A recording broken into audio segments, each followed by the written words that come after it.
Greetings, Dr. Joseph Martin here in Canada. Lessons in love, lust, mental emotional attachments, and heart.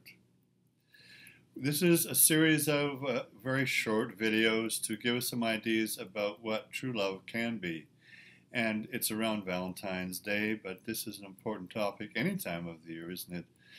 If you're like most of us and you realize that increasingly your relationships with looking for a mate or a date or a significant other, whether you're LGBT or straight or wherever you are, it's increasingly challenging to find and maintain and stabilize and enhance and evolve a very positive, powerful relationship.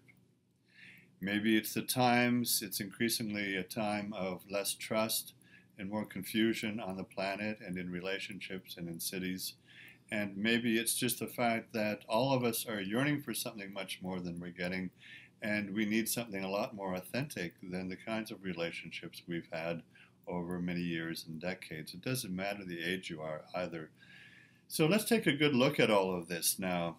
It seems to me from all the people that I know and talk to and I hear from that we all want something that's a little bit more meaningful, lasting, where you can feel that you're understood, that people listen to you, that they care for you and they care about you and that you matter to them, and that you can develop and establish an ongoing, healing, loving relationship where you can be your authentic self. And it can be deeply, deeply meaningful and gratifying. For most of us now, everyone seems to be alone in a crowd, even though there's more texting and Facebook and other kinds of technological connections and less face-to-face connections. People are increasingly feeling more despairing and lonely. That's what I hear from people. So let's look at it. Now, there's the three areas: lust, emotional and mental attachment, and heart, coming from your heart.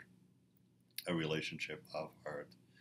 So lust, now we're obviously biological animals. We're just great apes and monkeys. Basically, that's what we are. And these days, just having sex, which more and more kids are having at a younger age, yes, it's pleasurable and it's gratifying, but we find that more people, from all my years as a sex psychotherapist as well, are becoming addicted to sex and pornography online or whatever, and that is becoming more meaningless for them. Although gratifying to a certain degree, it doesn't last more than a few seconds.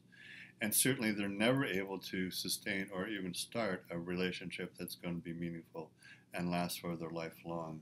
So what we do find, and you may be some of these people yourselves, most of us have gone through these stages where you're finding that through sex addiction, you're getting addicted to porn or you're getting addicted to other drugs and other things, all looking for some satisfaction, some lasting, meaningful, pleasurable, ongoing experience, and it's just not happening for you.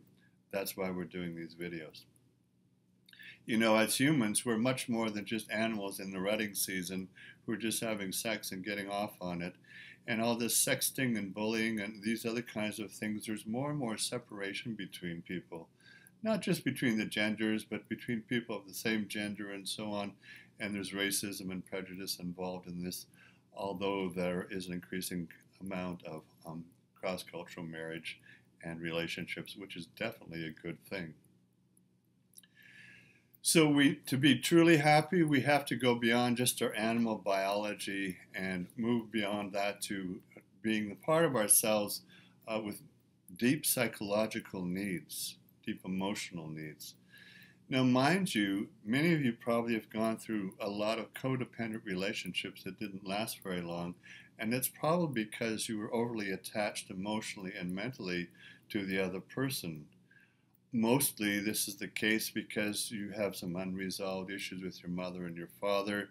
We know that many people, if you're a guy and you're straight, you date your mother, try to work out some stuff around your mother and some anger and issues and sadness and separation with your mother. And if you're a young woman or an older woman, doesn't matter, you may have issues with your father, so you're trying to look out and to find somebody who's a match for your father, or similar to him, or in fact quite opposite, and find something that's completely different. And if you're gay or lesbian, of course, you can have same-sex issues with your parents as well, and all these need to be looked at. So, it's probably advisable to take a look at your relationship with your mom and your dad and figure out what bugs you and what's causing you anger and rage or sadness and grief or some fear and anxiety around your parents, and resolve these. And then when you find a mate or a date, you're going to be looking for somebody who at least is going to be on your level, and you've done some inner work, and you will attract magnetically someone else who's done some inner work on themselves emotionally and mentally and psychologically. In overly attached relationships where people are codependent, it's really just a power trip.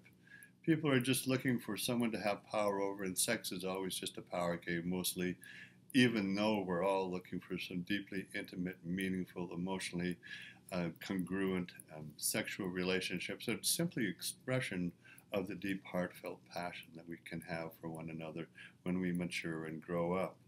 Part of the challenge for young people, the millennials, are that, increasingly we're finding that there's no good role models or who can tell us or support us in moving forward and understanding exactly what it means to be emotionally and psychologically mature.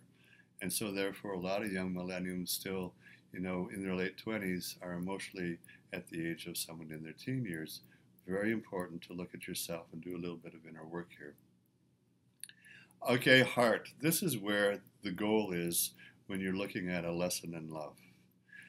People these days, people who are on the edge of occupy love, occupy freedom, occupy trust and truth, are knowing of any age. Teenage people I know in their 20s and 30s and all the way up into their 70s and 80s understand that the only way to find a meaningful, heartfelt, lasting, loving relationship is to be authentic, to be open, to be willing to be vulnerable, to be honest, to show integrity, to learn to listen, to learn to care, to learn to put the other person's needs forward as much as you learn to commit to your own needs and what's true for you, and to really spend time just listening and dialoguing, communicating verbally and non-verbally about how you can grow and support one another in growing spiritually, mentally, emotionally, physically.